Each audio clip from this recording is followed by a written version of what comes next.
Alright everybody, in today's video we are going to be fixing this blinking light power on the original NES console. So, I just simple Google search what the issue is. It says it's continuously resetting the console because it doesn't have a good connection to the cartridge, and they recommend just doing a cleaning. So I'm going to get onto the bottom of this thing. There's 2 screws holding in the controller ports and then 6 around. And I can flip it over and take the hood off. Look at this. This is gross. Got little dust bunnies everywhere. You can see way in there. It's filthy. So I see potential for this. I'm hoping I can just clean this up. So the top RF shield here has 7 screws. There's the 6 and the 2 from the bottom. This tray has 6 screws on it. 1, 2, 3. And the middle one is silver. So it goes brass, silver, brass. And it's symmetrical on both sides. We can now pull the tray out. Just careful with the standoff right here. And the controller wires. Make sure not to pinch those.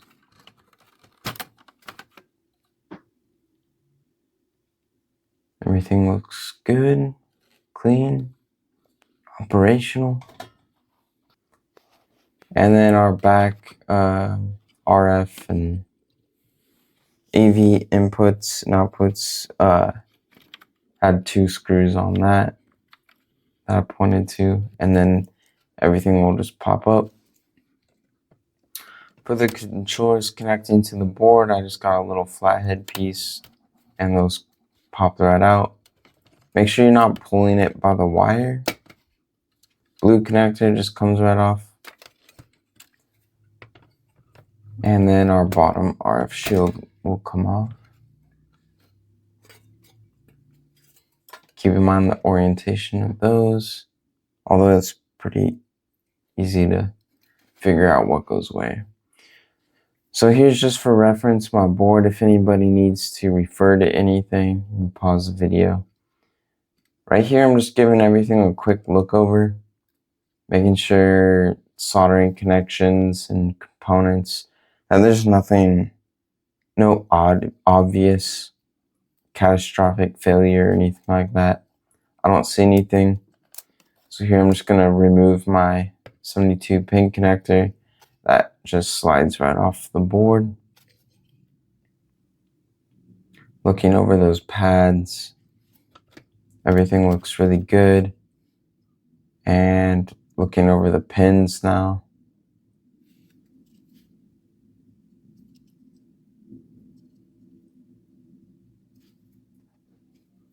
So here at this part, I decided to just start cleaning.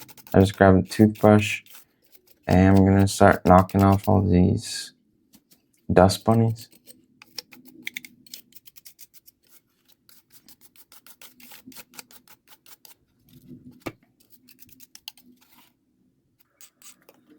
I got some IPA. Just cleaning up these pads here on the board where the 72 pin connector slides on and off to.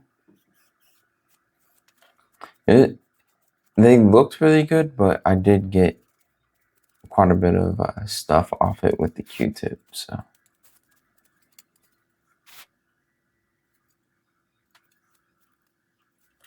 I figured while I was here too, might as well just get the AV ports.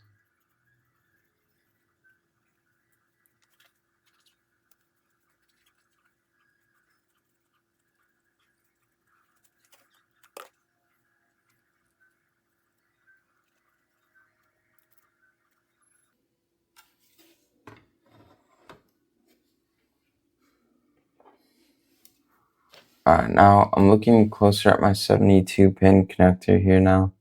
I don't know if you just saw it there, but I'm going to highlight it. I see 2 bent pins right here.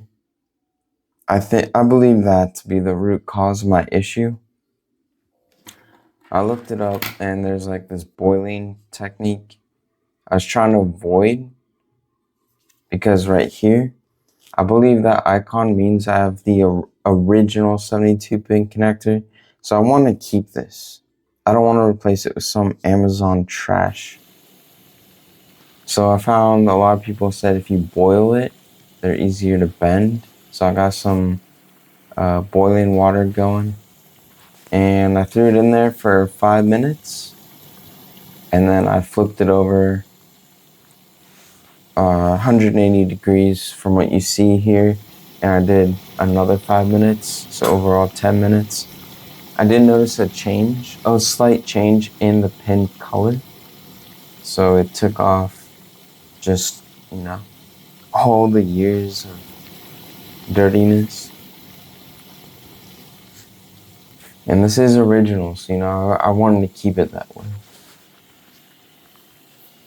And the point of this, you don't just boil it and then you're done, right? So I boil it and then quickly dry it off, and while everything's still warm, I would just put a cartridge in, enter, put it in, pull it out, put it in, pull it out, and then that will bend the pins to what they need to be bent to.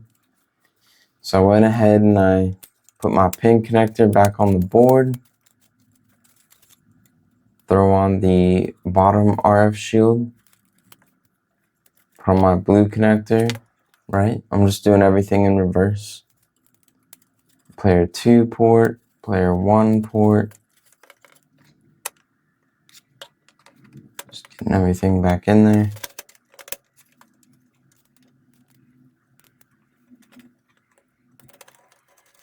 Putting back on my AV power section.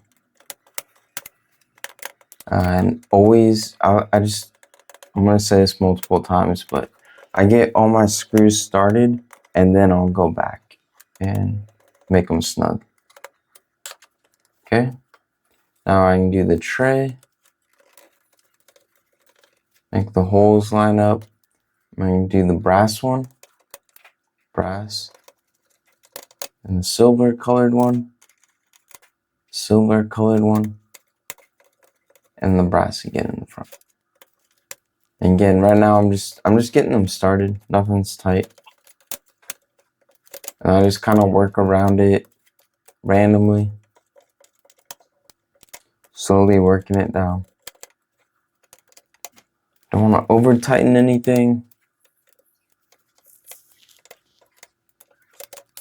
Looks good to me. So now going with the RF shield on top. And we got the 7 screws that go around there. And again, just get them all started.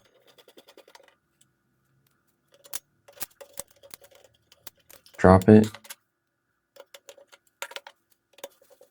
Then put it in. Okay, now we got them all in. I'm just kind of randomly going around and snugging them all down.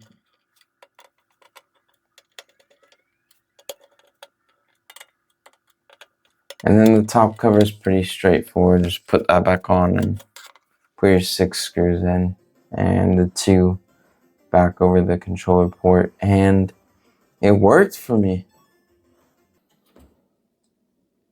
Testing multiple games here.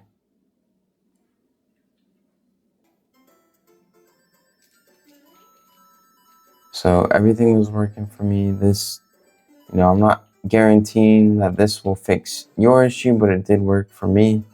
And I like that I was able to keep everything original to the console. 40-year-old piece,